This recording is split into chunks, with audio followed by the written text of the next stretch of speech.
Para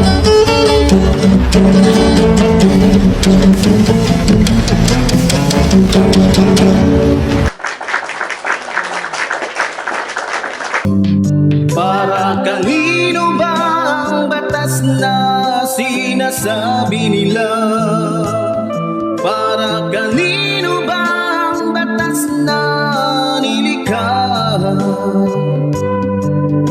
Ang batas nga ba ay para sa lahat o para lamang sa mga taong maraming pera? Okay, magandang araw po sa inyong lahat. At syempre magandang araw din sa ating mga kababayan sa abroad, lalong-lalo na po yung mga kababayan po natin Luzon, Visayas, Mindanao, ng mga Epifanio supporters. At syempre ang ating pong minamahal na Pangulong Ferdinand Marcos Jr., maging ating minamahal na House Speaker Martin Romualdez, maging ating minamahal na First Lady Lisa Araneta Marcos.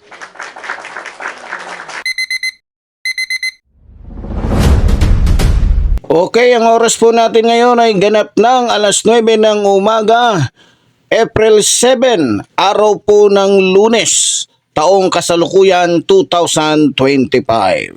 O nga po pala sa mga kababayan natin nagtatanong bakit daw minsan late daw yung aking pag-upload, ang ating po kasing kuryente minsan, lalong-lalo na kapag probinsya kasi, minsan apektado po yung mga internet. No? So dito din minsan napansin ko din kapag walang kuryente, humihina lalo yung yung data, yung sa load lang ng cellphone. So kaya pasensya na po kayo mga kababayan, no? Pero ganoon pa man, salamat po sa inyong patuloy na pagsubaybay at pagtangkilik sa inyong pong lingkod, Epifanio Labrador, dito po sa ating programang Reaction Mo, Birata Mo. Kasi walang kuryente, kasi walang kuryente, kasi walang. Okay, sa araw po ito, pag-uusapan po natin ay muli, yung tungkol nga po, ito ay kadugtong doon kay Taberna. Ito ay tungkol po doon sa kanilang mga sinasabi na kung saan ay punong-puno po ng mga kasinungalingan, no? Pag-uusapan po natin ngayon, ito ay tungkol po sa sinabi ng isa sa mga membro ng Iglesia ni Manalo, yung madalas nating nakikita dyan sa Net 25. So, para sa akin, kung gaano kaputi ang buhok nito at damit, siya ring itim ng budhi. Paano ko nasabi?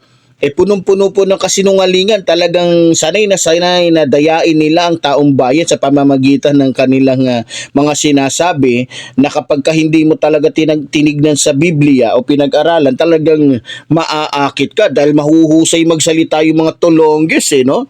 So, tulad ng sinabi ko, hindi po porket malinis ang damit, maganda, magara yung damit, di kotse, mayaman, dapat ng paniwalaan. Tandaan ninyo, tulad po ng sinabi ko noong unang panahon po ni Jesus Christ, ng ating mahal na Panginoong Hesukristo, noong panahon po niya, isa po yan sa ginagamit po ng mga kalaban ng ating Panginoong Hesukristo na bakit daw siya dapat paniwalaan, gusgusin po kung tignan ng ating mahal na Panginoon noon. So wala pong anumang kaakit-akit sa kanyang pagmumuka. Kaya ang pinagmamalaki po ng mga kalaban ni Jesus Christ noon, yung kanilang magagarang damit, yung matatanyag nila na yung mga kayamanan nila, yung templo nila na naglalakihan. So ganun pa man, tayo po ay mag-uusap-usap at tayo po ay magbibigay ng komento o reaksyon o birada sa kanya po magiging pahayag ngayon. Para po sa lahat ng ating mga kababayan, eto't panoorin po natin ang bidyong ito. Eduardo Manalo, kampung ka ng demonyo, ang ugali mo'y maladyablo. Akala mo ay tunay na makadiyos, akala mo ay tunay na makatao, yung pala'y isang demonyo. Ang ganda ng iyong damit, ang ganda ng iyong bahay, ang ganda ng iyong buhay, galing sa pera ng mga politiko. Eduardo Manalo, niloloko mo ang membro mo. Akala nila ika'y tunay at totoo. Hindi nila alam na isa ka palang dyablo. Marami po nagtatanong kasi kung ano raw po ba ang masasabi ng Iglesia ni Cristo sa kasalukuyang sitwasyon po ng ating bansa, kay Edwin. Kuya Jen, sa iyo nang galing ang tanong. Pasensya ka na, hihingi na ako ng dispensa, Kuya Nelson. Opo, Kuya Jen. opo. Sa inyo nang galing ang tanong, pero i-address ko sa audience natin Ay, ang sige sagot. po, tama po. Sila po kasi yung nagtatanong talaga. Opo, kaya sa kanila dapat makarating.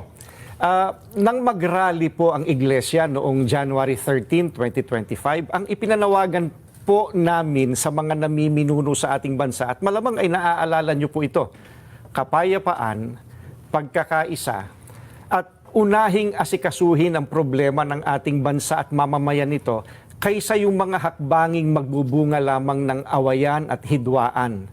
Dahil alam naman ng marami po na ang mga ito pawang pamumulitika lamang. Ang nakakalungkot po ay yung panawagang yun ng Iglesia ni Cristo tila hindi pinakinggan ng mga kinaukulan. Kaya nga po, Kuya Jen, nangyari yung mga nangyayari ngayon. Ayun, oho. Mahirap talaga yung hindi nakikinig, no? Oo nga. Opo, Pero dapat po maging specific tayo dito. Opo, opo. Dahil baka hulaan nila kung ang dami kasi nangyayari ngayon. Ano po yung tinutukoy nyo dito na mga pangyayari ngayon? Yun. Again, Kuya Nelson, ano po? Sa inyo nang galing ang tanong, ibabato ko ang sagot sa audience. No? Hindi naman po natin may tatatwa ng sino man. Matindi ang pagkakabahabahagi ngayon ng mga nasa gobyerno hanggang sa ating mga mamamayan. Hindi lamang tayong mga Pilipino ang nakakaalam na hindi tayo nagkakaisa. Ang nakakalungkot, maging ang mga taga-ibang bansang nagmamasid sa kaganapan po rito ngayon sa Pilipinas, alam na alam nila, hindi nagkakaisa. Magulo. Oho.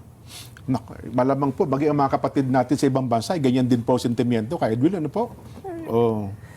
Sila po na nakakakita sa atin. May kanya-kanya silang opinion po. Oho. Naku, mabuti po, nabanggit niyo po yan kay Edwin, ano ha?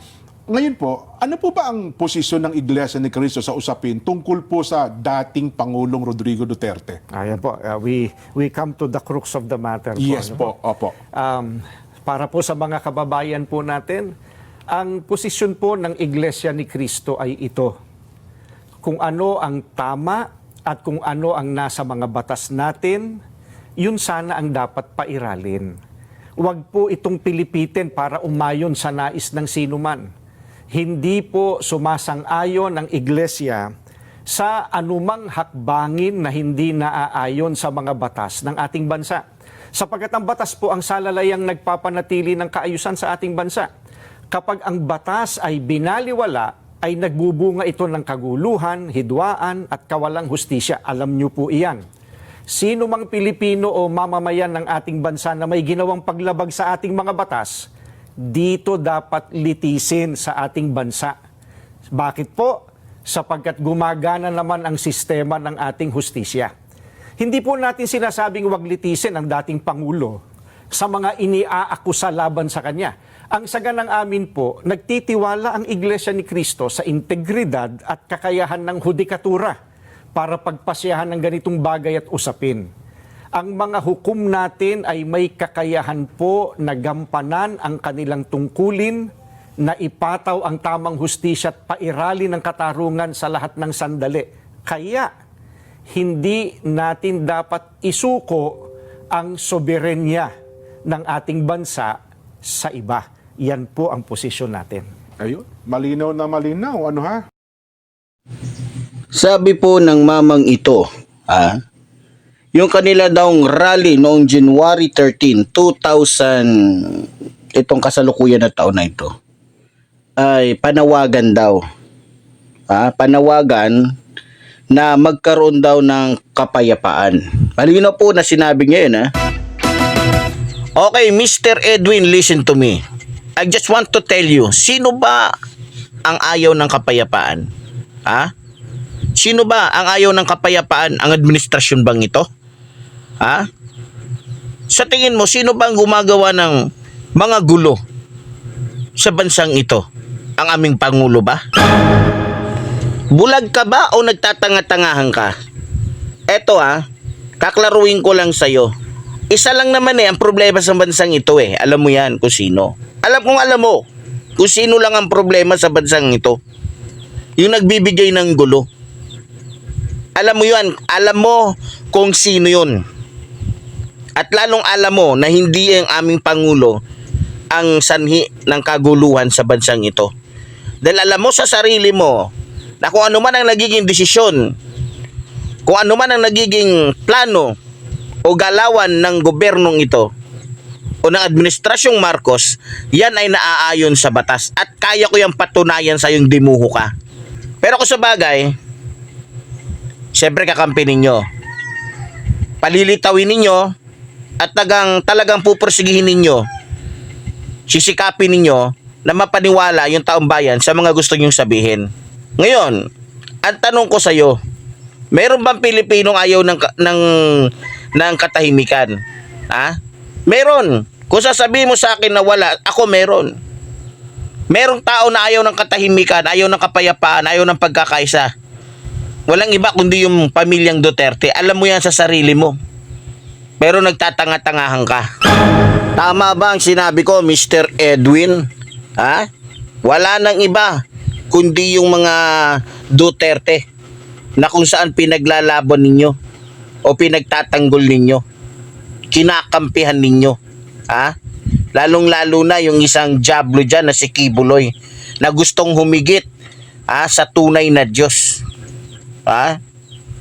Pinagtatanggol ninyo yung mga Duterte na walang Diyos sa buhay.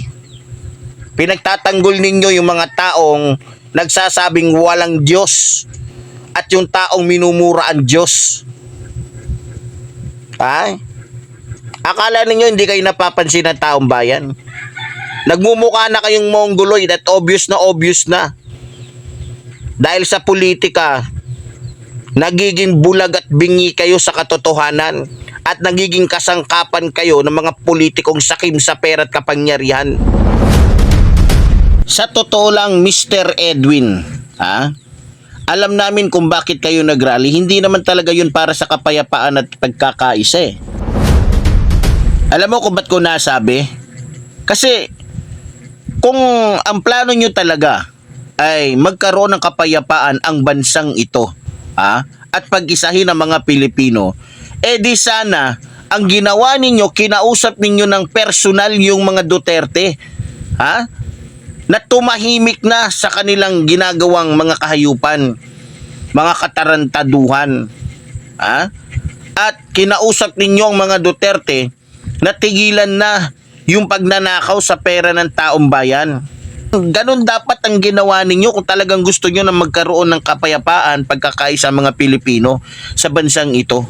Nang sa ganon, wala nang mga Pilipino naghahanap ng confidential fund ni Sara na ginastos niya lang ng 11 days na kung saan wala man lamang resibo at hindi maipaliwanag. Dumiretso sana kayo sa mga Duterte at nakipag-usap. Total may kakayahan naman kayo May kakayahan nga kayo mag-rally. Yung pa kayang kausapin, yung ex-president, pati yung kanyang anak na bihasa kung magnakaw sa pera ng taong bayan. Kinausap nyo sana si Sara.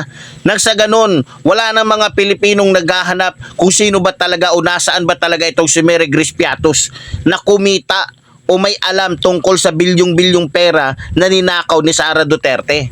Di ba? Alam ninyo kung ano ang pinakaugat o dahilan ng kaguluhan dito sa bansang ito. Yan ay wala nang iba kundi yung pagiging kurap ng mga Duterte. Isa na dyan, yung kanilang pagiging traidor sa taong bayan o sa bansang ito. Kaya tulad ng sinabi ko, hanggat may mga Duterte na mayroong kapangyarihan sa bansang ito o mayroong katungkulan sa bansang ito na nasa gobyerno, hindi pwedeng magkaroon ng katahimikan o pagkakaisa o kapayapaan ang bansang ito. Ang dapat sana ninyong ginawa kinausap nyo ang mga Duterte na tumigil na sa kanilang mga masasamang gawa. Nang sa ganon, wala nang iba pang mahawa. Dahil alam naman ninyo siguro na halos lahat ng nakadikit sa kanila ay nagiging katulad nila, nagahaman hindi lamang sa kapangyarihan, maging sa pera ng taong bayan. Ngayon, kung ang hangad talaga ninyo ay kapayapaan, tulungan nyo ang gobyernong ito na wasakin, parusahan yung mga taong nagpapahirap sa bayang ito.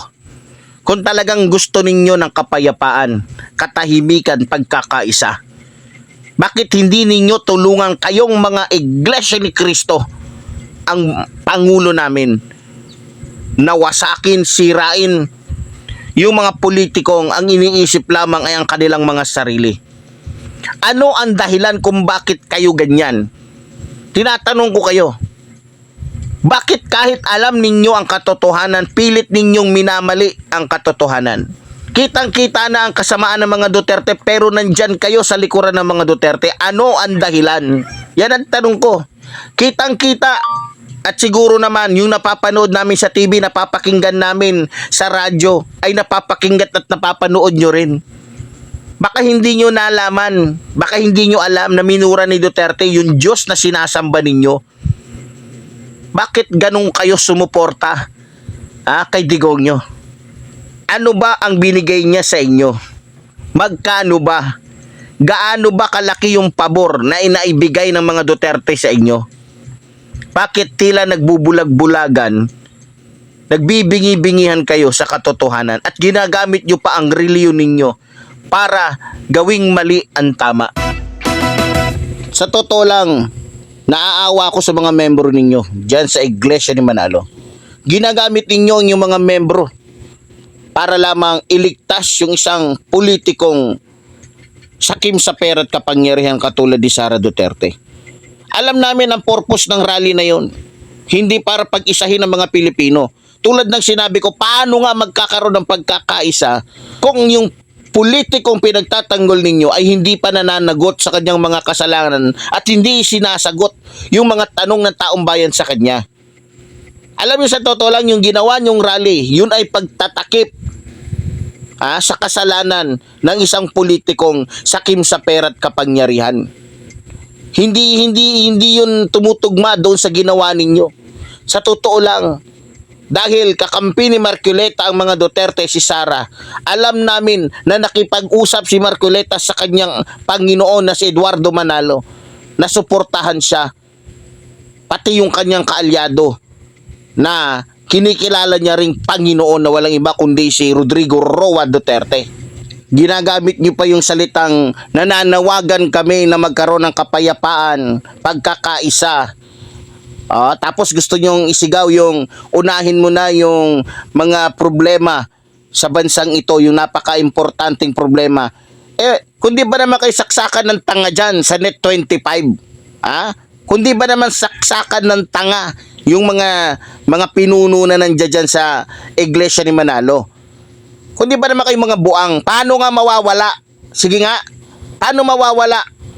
Paano magkakaroon ng pagkakaisa gayong mayroong sumisira sa pagkakaisa ng mga Pilipino?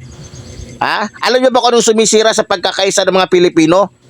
Yung mga politikong gahaman sa pera at kapangyarihan na ginagamit yung mga tao para sa sarili nilang interes, at isa na kayo doon.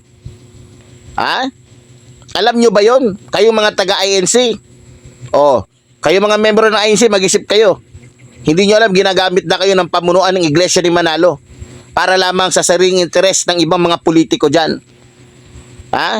Anong gusto ninyo?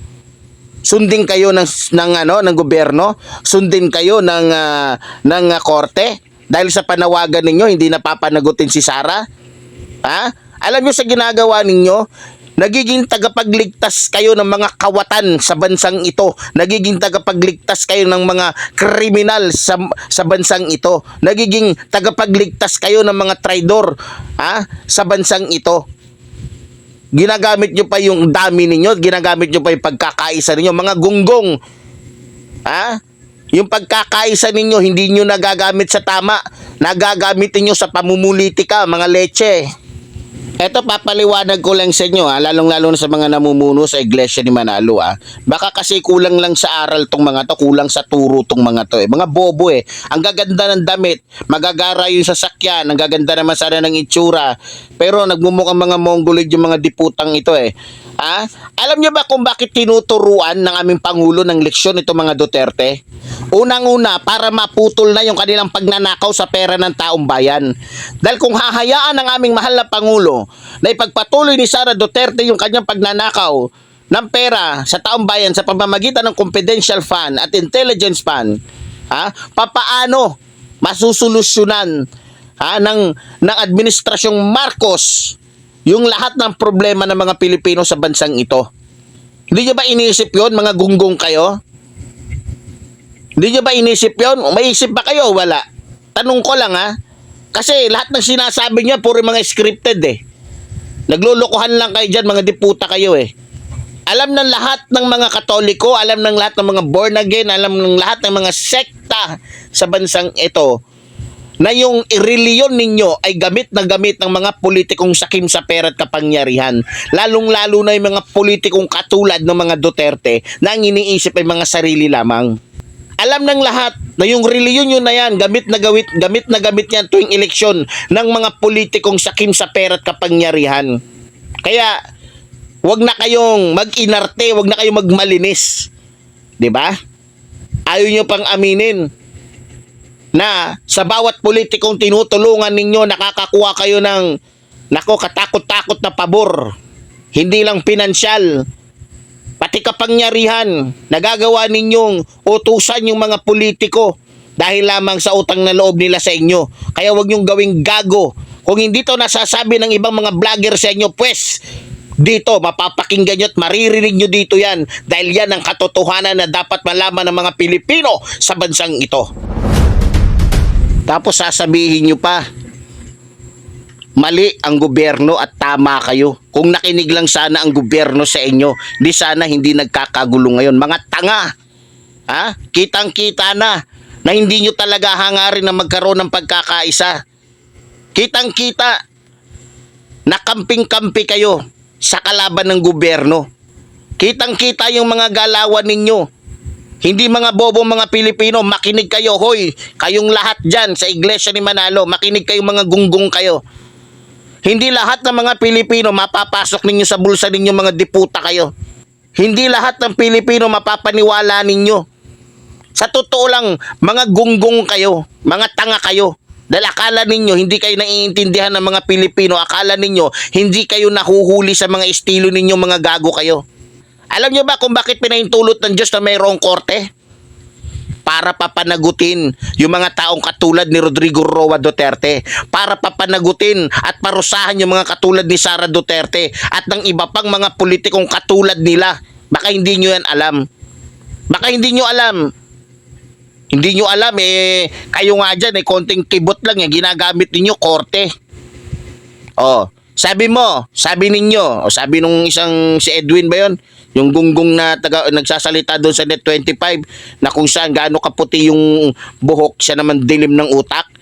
Mayroon daw siyang tiwala sa korte ng bansang ito. Alam mo, ginagago mo sarili mo, Mr. Edwin. Eto, tapatan tayo Tapatan tayo. Alam mo ba na ang korte sa bansang ito, magmula sa abogado, piskal, judge, pwedeng bayaran ng mga politikong maraming pera? Ako sasabihin ko sa'yo, kung sasabihin mo sa akin na hindi totoo, pero sasabihin ko naman sa'yo, 99% na mga Pilipino, lalong-lalo na yung mga maralita, sangayon sa sinasabi ko. Patutunayan ko sa iyo na sa sinasabi ko ngayon, mas maraming Pilipino ang sasangayon kay Epifanio Labrador na sa bansang ito, ang mga korte kayang bayaran ng mga taong katulad ni Rodrigo Roa Duterte na mayroong ipon na trilyon-trilyon na ninakaw niya mula sa pera ng taong bayan.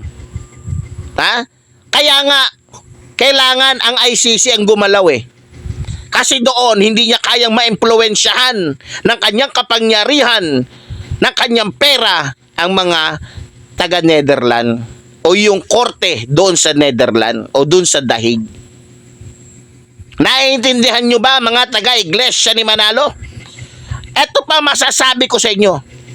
Kung talagang walang kasalanan yung hayop at demonyong Diablo na si Rodrigo Roa Duterte na walang karapatang mabuhay sa mundo, makakalaya yun kung dala-dala niya ang katotohanan. Pero kung mas nananaig ang katotohanan kaysa sa kanyang kasinungalingan, doon na siya mamamatay. Kahit anong gawin ninyo, kahit ano pang ilang libo pa kayong mag-rally, ilang beses kayong mag-rally, walang magagawa yung rally ninyo dahil yan ay rally ng mga tanga. May parali-rally pa kayong nalalaman, tapos galit kayo sa gobyerno dahil hindi pinakinggan yung gusto ninyo. Bakit? Sino ba kayo? Ha? Kayo ba ang gobyerno? Kayo ba ang presidente? Lumalaki na ulo ninyo mga tanga. Akala ninyo kung sino na talaga kayong bigatin na reliyon. Kung hindi ko pa alam at hindi pa alam ng taong bayan na kaya lang naman kayo naging maimpluwensya dahil nadidiktahan ninyo yung mga politikong tinulungan ninyo. Ha? At kaya lang naman kayo yumaman dahil sa nagkakapera kayo sa mga politikong tinutulungan ninyo at ini-endorso ninyo. At syempre, kaya kayo nagkakapera dahil sa panghuhot-hot ninyo sa mga member ninyo na kung saan yung abuluyan ninyo sa pilitan. Ha? Huwag niyong lokohin ang taong bayan kaya kayo nagiging maimpluwensya dahil maladyablo yung estilo ninyo dyan. Ha? Akala nyo kung sino kayo. Walang niya talaga kayo. Ginagamit nyo pa yung programa ninyo na Net25 kung di ko pa alam dahil sa katarantaduhan ninyo. Kasabwat kayo at alam ng lahat. Ha? Sa mga hindi nakakaalam mga kababayan, etong Iglesia ni Manalo po ang gumawa ng hakbang at nag-utos kay Marcoleta na ipasira ang Channel 20, ipasira yung Channel 2. Dahil sa gusto ng Iglesia ni Manalo na sila yung umangat at lumubog ang Channel 2. Ganong kahudas, ganong katarantado to. Ganong kawalang niya yung reliyon na to. Yan ang katotohanan mga kababayan. Kaya sa mga kababayan nating mga taga Channel 2, eto kasabwat po to ni Willie Rebillame, etong Iglesia ni Manalo para ipasara kayo, para tanggalan kayo ng prangkisa. Ganong kagago yung reliyon na ito mga kababayan.